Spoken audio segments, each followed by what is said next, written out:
اس لیے فرمایا اللہ نے آگے وَلَقَدْ ذَرَأْنَا لِجَهَنَّمَ كَثِيرًا مِّنَ الْجِنِّ وَالْإِنسِ لَهُمْ قُلُوبٌ لَّا يَفْقَهُونَ بِهَا، ہم نے جہنم کے لیے بہت سے لوگوں کو پیدا کیا، انسان جنات میں سے، آنکھ ہے دیکھتے نہیں ہیں، اور کان ہے سنتے نہیں ہیں، اور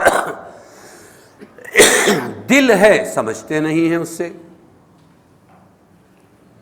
سب موجود ہے، یعنی آلات اور اسباب تو موجود ہے، لیکن ان کو صحیح استعمال کر کے صراط مستقیم نہیں پاتے، بلکہ وہ گمراہ ہو جاتے ہیں۔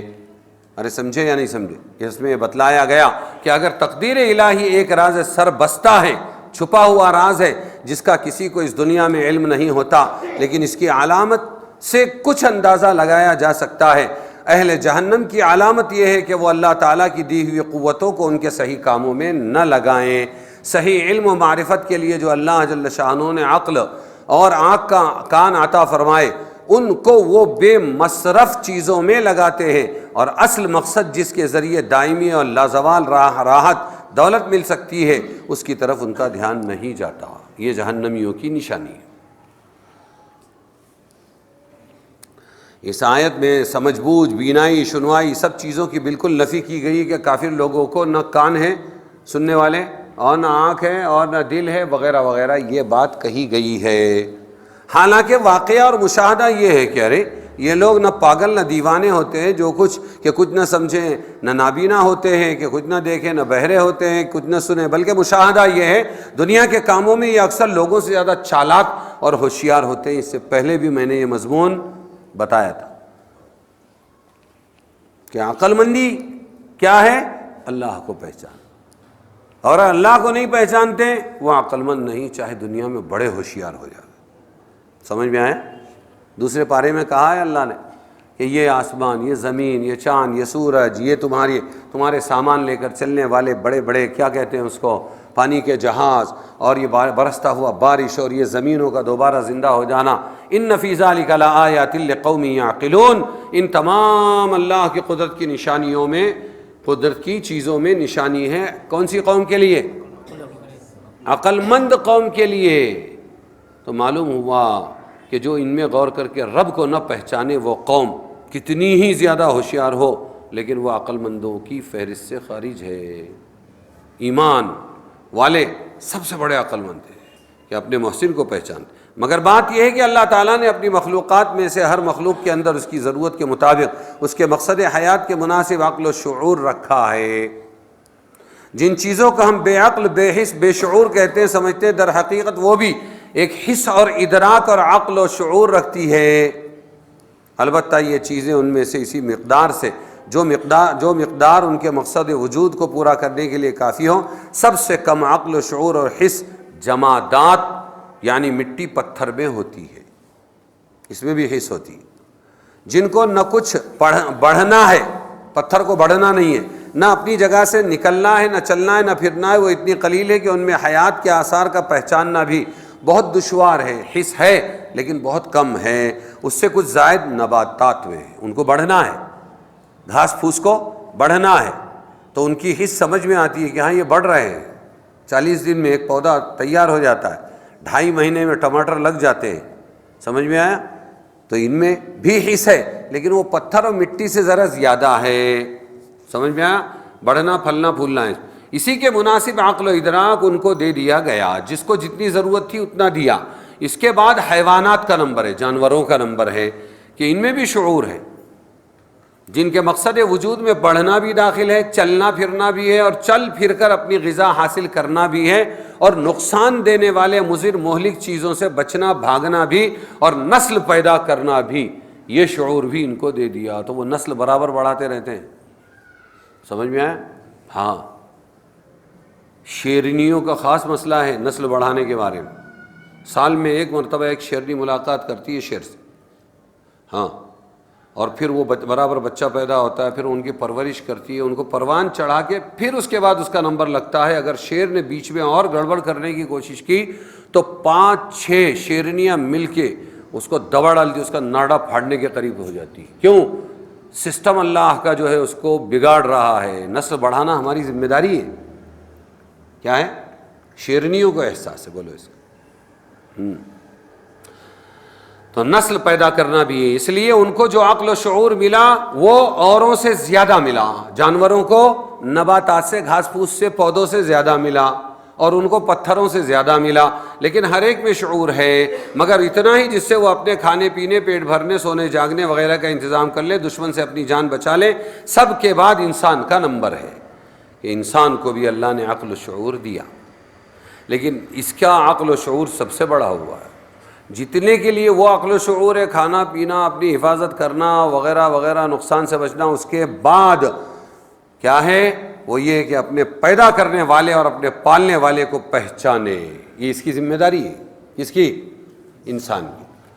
یہ شعور دیا ہے اس کو، اس کی مرضی کے مطابق چلے، اس کی ناپسندیدہ چیزوں سے پرہیز کرے، ساری مخلوقات کے حقائق پر نظر ڈالے اور ان سے کام لے، اور ہر چیز کے نتائج عواقب کو سمجھے، کھرے کھوٹے، اچھے برے کو پرکھے، برائیوں سے بچے، اچھائیوں کو اختیار کرے. اسی نوع انسانی کی یہ خصوصیت ہے کہ اس کو ترقی کرنے کا بڑا میدان ملا ہے جو دوسری نوع کو حاصل نہیں. جب یہ ترقی کرتا ہے تو فرشتوں کی صف سے آگے بڑھ جاتا ہے. کتنی ترقی کرتا ہے یہ؟ سدرۃ المنتہا پر جو پہنچے نبی، سر جھکا کر یہ جبریل کہنے لگے اے حبیب خدا، اب سوا آپ کے اس کے آگے جو جائے گا جل جائے گا.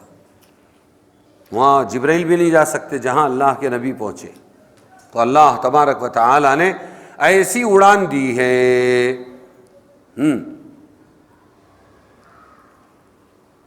اسی کی یہ خصوصیت ہے کہ اس کے اعمال افعال پر جزا و سزا ہے، سزا بھی ملتی ہے، جزا بھی. اسی لیے اس کو عقل و شعور تمام انواع مخلوقات سے زائد ملا، تاکہ وہ عام حیوانات کی سطح سے بلند ہو کر اپنے مقصد وجود کے مناسب کاموں میں لگے. اللہ تعالیٰ کی دی ہوئی مخصوص عقل، شعور، اس کی بخشی ہوئی بینائی، شنوائی کو اسی کام میں صرف کرے، اور نہیں کرتا ہے تو ارے پھر وہ چوپایا ہے. اسی لیے کہا یہ چوپایوں جیسے ہیں، سمجھے؟ بل ہم اضل، بلکہ ان سے زیادہ گمراہ ہے. زیادہ دیکھ کے کیا فائدہ ہوا تیرے کو؟ جب یہ حقیقت سامنے آ گئی تو ایک انسان کا سمجھنا، دیکھنا، سننا دوسرے جانوروں کے سمجھنے، دیکھنے، سننے سے مختلف ہونا چاہیے. اگر اس نے بھی صرف انہی چیزوں میں اپنی عقل، بینائی، شنوائی کی طاقت کو لگا دیا جن میں دوسرے جانور لگاتے ہیں، اور جو کام انسان کے لیے مخصوص تھا کہ ہر چیز کے نتائج و عواقب پر نظر رکھے اور برائیوں سے بچے، بھلائیوں کو اختیار کرے، ان پر دھیان نہ دیا، اس کو باوجود عقل رکھنے کے بے عقل، اور باوجود بینا ہونے کے، دیکھنے والا ہونے کے نابینا، اور باوجود سننے والا ہونے کے بہرا ہی کہا جائے گا. اس لیے اللہ نے فرمایا لہم قلوب، ان کے دل ہے وہ سمجھتے نہیں اس سے، آنکھیں ہیں جسے دیکھتے نہیں، کان ہیں سنتے نہیں. بلکہ دوسری جگہ قرآن میں صمٌ بکمٌ عمیٌ فہم لا یعقلون کا، گونگے، بہرے، گونگے اور اندھے کہہ دیا.